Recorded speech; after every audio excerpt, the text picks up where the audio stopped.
Okay, well, we'll get rolling, and other folks may join us as we proceed. Hi, everybody, and welcome to Labor Forward, which is the School for Workers monthly online live stream interview series that focuses on good news and forward developments in the labor movement.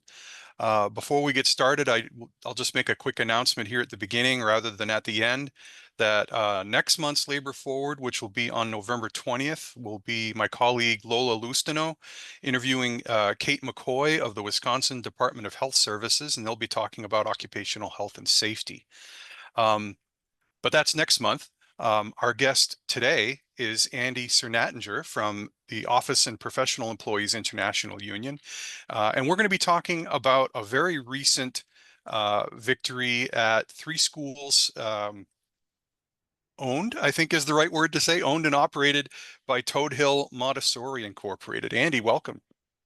Thanks, Don. Yeah, thanks for having me. Yeah, we're real happy to have you. Um, Andy can give the specifics, but this is news just from within the last 2 or 3 weeks that these developments became especially newsworthy. But I'll save the details for our conversation. Um, so, Andy, what I'd like to start with, just for the folks in the room that may not be familiar with uh, a Montessori school, and specifically the three here in Madison that recently organized with OPEIU. Could you tell us a little bit about and just educate us a little bit on Montessori schools and specifically Toad Hill and the type of work that the folks there do? Yeah, Montessori is it's an education philosophy and it's like a type of alternate schooling. It follows this Italian lady, Maria Montessori, and kind of like similar alternate schools like a Waldorf or something like that. Like Montessori has its own following. It's usually they're set up as private like nonprofits or something like that. There are some, public Montessori's. Milwaukee has public Montessori's that are part of the Milwaukee public school system, but here in Madison, this place is, oh, it's a for-profit business owned by Toad Hill Montessori, and so it has three different locations. Um, so it functions on one level as like a daycare, right? So basically, kids as young as like I want to say 4 months old Mhm. are placed in the program, and then they go through something like fifth grade. So once they it tends to be like a mixed age classroom. So at the lower ages, they're a little bit more separated by their developmental ability or whatever. But once you get into elementary, they kind of mix everything. So that's sort of what they do. Private schools are paid significantly less than public school teachers, even though um, they're no less well attended, right? So there's plenty of students and they're paying tuition, but as a job, you're likely to take home a lot less, both in wages and in benefits and stuff like that for a private school teacher. Mhm. Mhm. Okay, thanks. And I neglected to announce, by the way, for our folks that are listening in, that Andy and I are going to talk for about 20-25 minutes, and then we'll open to questions. So I kind of gave away, and I think we announced that this was about an organizing victory. So that's Yep. kind of where our conversation is heading. But what were some of the things, the issues that motivated the employees of these Montessori schools to think about organizing? Well, let's see. Like they're not unaware that they don't make good money, right? Like it's like teachers everywhere, they do the job because they love the kids that they work with and they're willing to Mm, endure a whole lot and make a lot of personal sacrifices. So, sacrifices that they've made and they know about are like, for instance, like they follow the Madison Metropolitan School District calendar, but if MMSD closes, They close, but none of the teachers get paid. So all of a sudden, there's a snow day, and you have no money coming in, or you're on a break, and unless you have hours, you're not getting any money coming in. So they're not like salaried or anything like that. Um, Basically nobody has access to health insurance. When we polled workers, basically everybody was either on through a spouse's insurance or through the state assistance. Um, and frankly, they were just kind of getting tired of being pushed around. So, they were worried about retaliation for advocating for their students, for advocating for themselves, and wanted to have a contract to make sure that they could, do the job that they care about and still have a job at the end of the day. Mhm. So that Mhm. was really the motivator. And so how did things unfold? How did they get their campaign started, and how did it proceed? Take us through that chronology. Yeah, it starts and stops. I mean, like, in some ways it follows a pretty classic campaign, but so uh, you start with kind of planning the idea a little bit, right? So my kids go to the school, so I know teachers there, and so they're like, "Well, hey, you do this kind of stuff. What do you think about this?" And I'm like, "Well," so we were able to have those conversations, and sometimes it just takes time to get for it to sink in that what's happening doesn't need to have to happen. Mm, But ultimately, it's like a case of the boss is the best organizer, where they had some kind of incident. What it is doesn't matter, but essentially, it really just drew everything into sharp focus, right? If push comes to shove, this is what's going to happen to us, and like we wish we had been organized earlier. So so they started just kind of talking to each other, and were like, inviting, other people out. So this is a group of all women. mhm, They would, have dinners and bring their kids and just start talking about what was going on at the school. And it's always, I mean, you have to start by just talking about what it is happening, because like, the way everybody starts as, I'm in my own personal hell and it's not a bigger issue, right? So, yeah. once you start talking to other people, you realize it's not us the me issue, this is a us issue. And if it's a us issue, it's a us solution. And so that wasn't hard to figure out. They were all pretty clear about like where were problems coming from. And the harder thing was like, what could a solution be? What's a collective solution, and how could this actually work? And so I met with them pretty regularly and would just, explain this is how contracts work. These are things that teachers have in contracts. I mean, what are the things you care out about? Like, let me show you how this could turn into a union contract and how that would play out. And um, the interesting thing someone said is like, oh, you mean we could have like a little book where it says how much we would get paid and how everything works, and that would actually matter? Like, yeah, like why wouldn't anybody want that?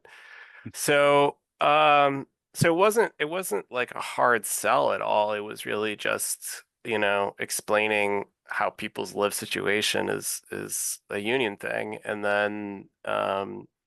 then explaining how you have conversations, right? So, Mhm, um, I as I don't usually act as a union organizer primarily, but I think I tend to view success as like, are workers primarily talking to workers? Like if staff are having to talk to workers, this isn't going to work out very well, in my mhm. opinion. And I don't think that I convinced anybody to do anything. I talked with the group that wanted to talk, and then they went and did their thing, and they asked for recognition in September. And And she said no. uh, So, I mean, I don't know if this is a technical road you want to go down about Cemex, but um, most people don't really know how union organizing is supposed to work. So, like, you can ask for the employer to just recognize that your union has a majority and they should bargain with you. And almost always they say no, right? mhm, Like, mhm, and this decision came out recently that was like, you know, made it more incentivizing to say yes, but I don't think it's really changed that much. So they asked for recognition, and the employer instead, and they talked to parents too. That's the other thing is that they told parents about what was happening at the school and what they were Mm, dealing with, and they got parent support. And the parents wrote a joint letter and sent it to the owner and said, like, don't union bust, don't hire some horrible attorney, just recognize the union, just bargain. This could be good for everybody. Like, you could be the first union Montessori in the area, if not the state. And she went and did the exact opposite of that and hired the attorneys from Jackson Lewis, which is a notorious anti-union firm. hmm. Usually they're like working on busting campaigns of like tens of thousands of workers at universities and stuff like that. But she hired them, and they, of course, refused recognition and started an anti-union campaign. But we went through election anyway, and so October 2nd, they voted 12-3 yes for union, and um, It's great. that's where we've been so far. It's great. I want to back up a little bit, and that's a great point, a great highlight there. But just to unfold a little bit more of the story, what were some of the things they did during the organizing process to keep their momentum going and keep the process moving? You mentioned simply talking to each other, but were there other things, or even just how did they go about even doing that? Yeah, I mean, like in my view, like an employer never really convinces you that not having a union is a better option once you're on it. Like what they do is they try to scare you. And I mean, I call it workplace terrorism. They just try to make it as awful as possible so that either you quit or you feel like the atmosphere is so unbearable that you'll vote no so it ends. Like Hmm. it's very rarely that someone's like, "Oh, I'm convinced that the employer's got my better interest than we do." So that's what they do is they try to sow a bunch of fear and mistrust among employees, pit one group against another, and will say like, "Well, if the union gets through, this person's going to do all this stuff that you hate, and you'll have to just deal with it."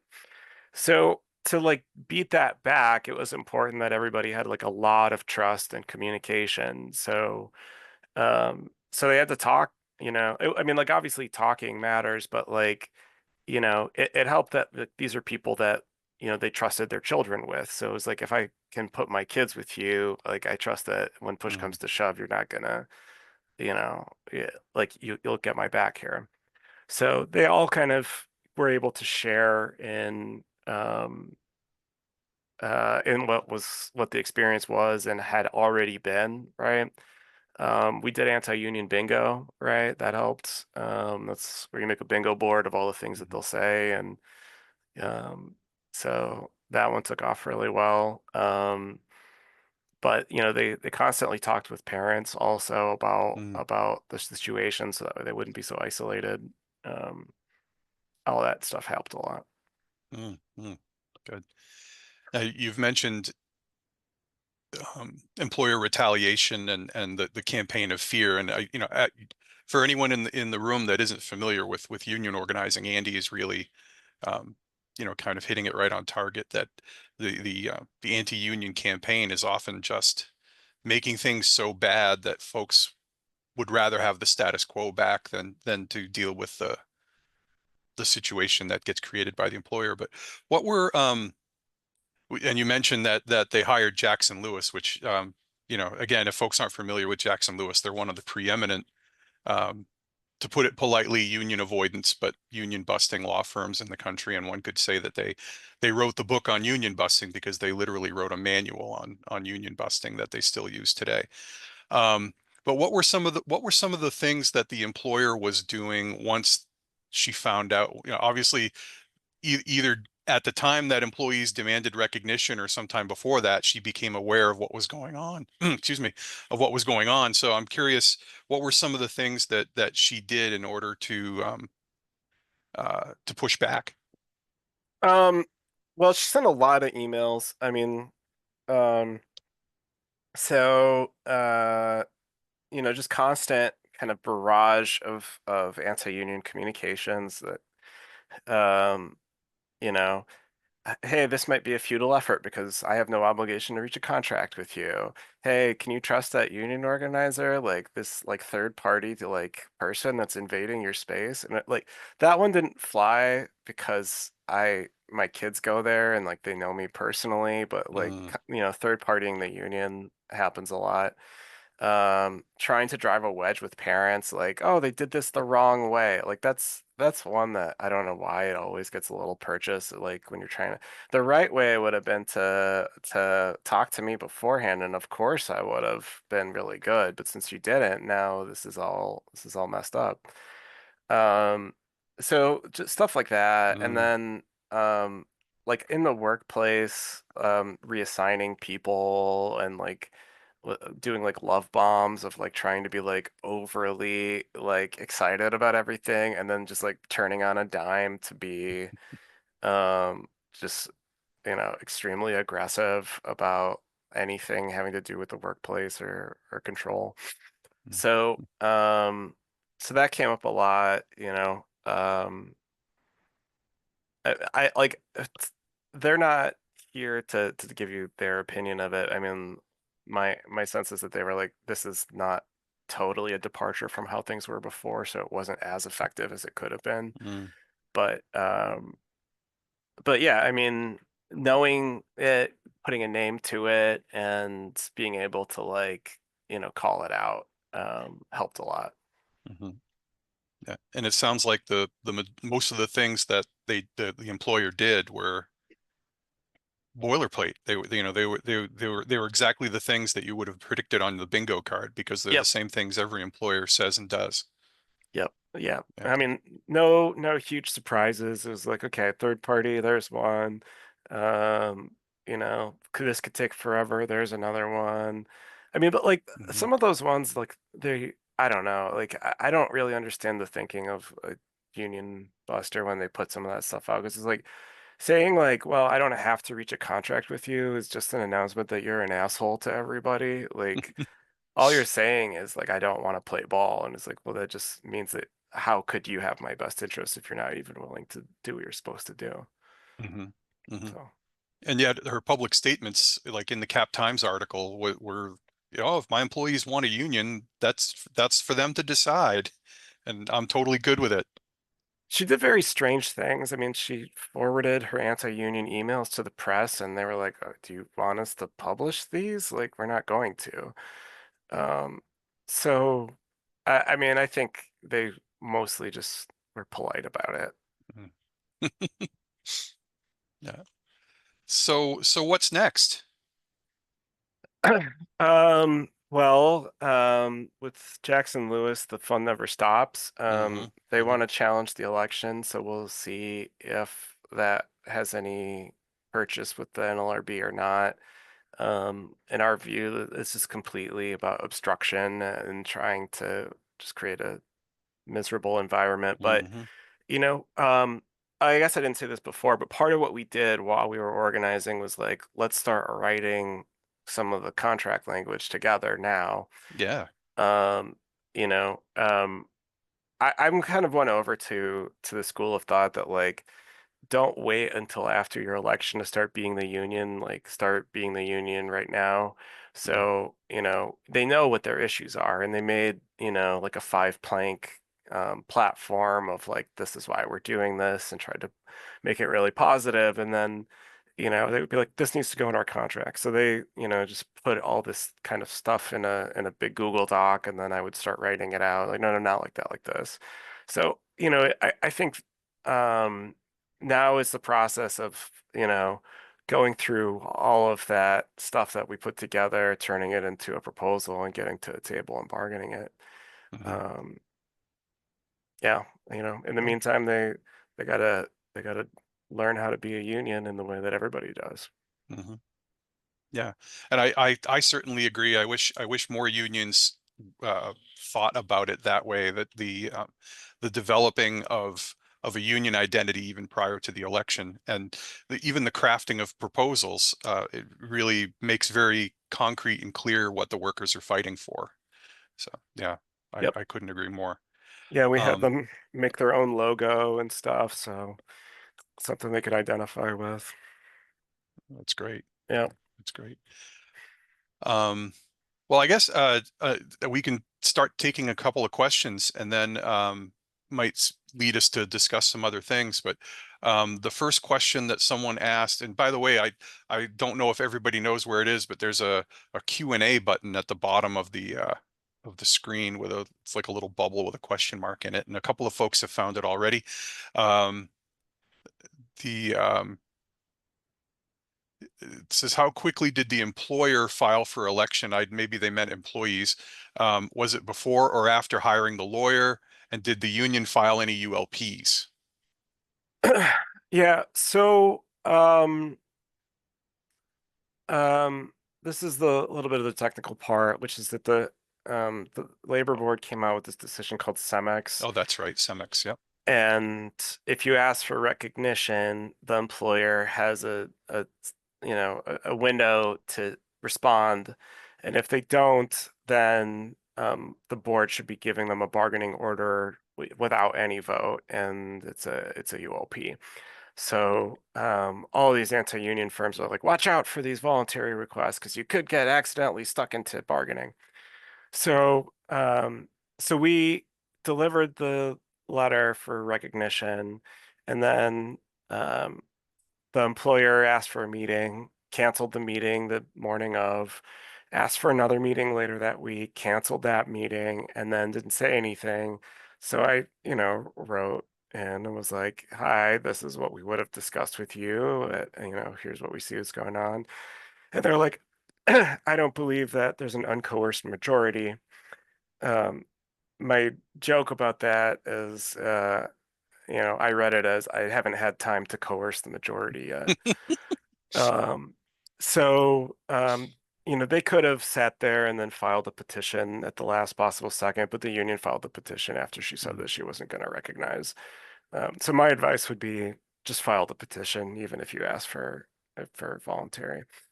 Um, we did file ULPs over, legal conduct during the election. Um, you know, those are public. I mean, it's Mhm. the standard stuff.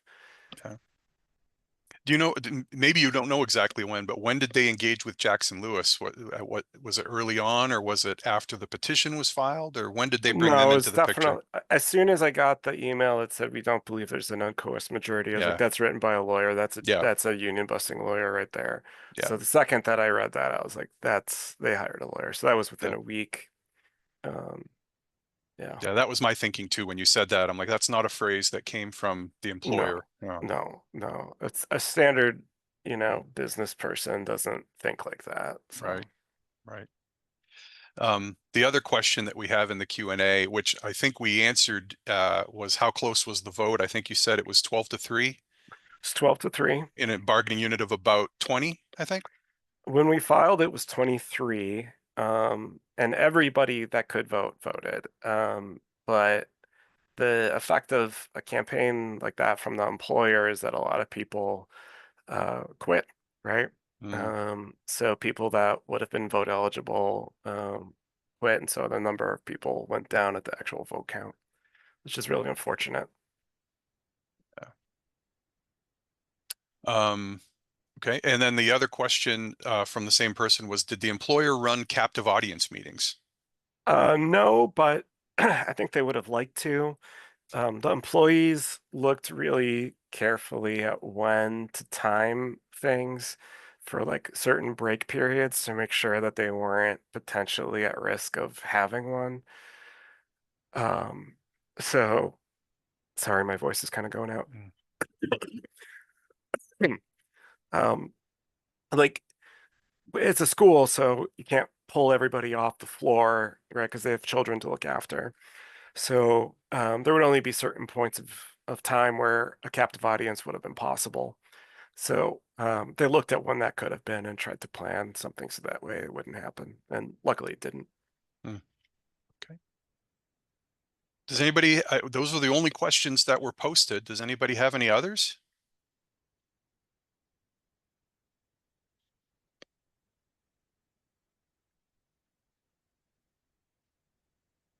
Okay. Well, certainly feel free to post something while we're, making concluding comments here. But, um, first, I want to thank everybody who attended today. We were really excited to bring Andy on and report on some extremely current events. So that's nice. And certainly, Andy, I want to thank you. Before I do, we just have a comment in the question and answer panel here. It just said, no question, just thank you. It's very exciting to see these folks organized. So yeah, and that's definitely true. That's I think we're all excited by this. Andy, thank you so much for doing this and spreading the word a little bit wider to this success with these folks. Do you have anything you'd like to say in conclusion? I know you're starting to lose your voice, but Yeah.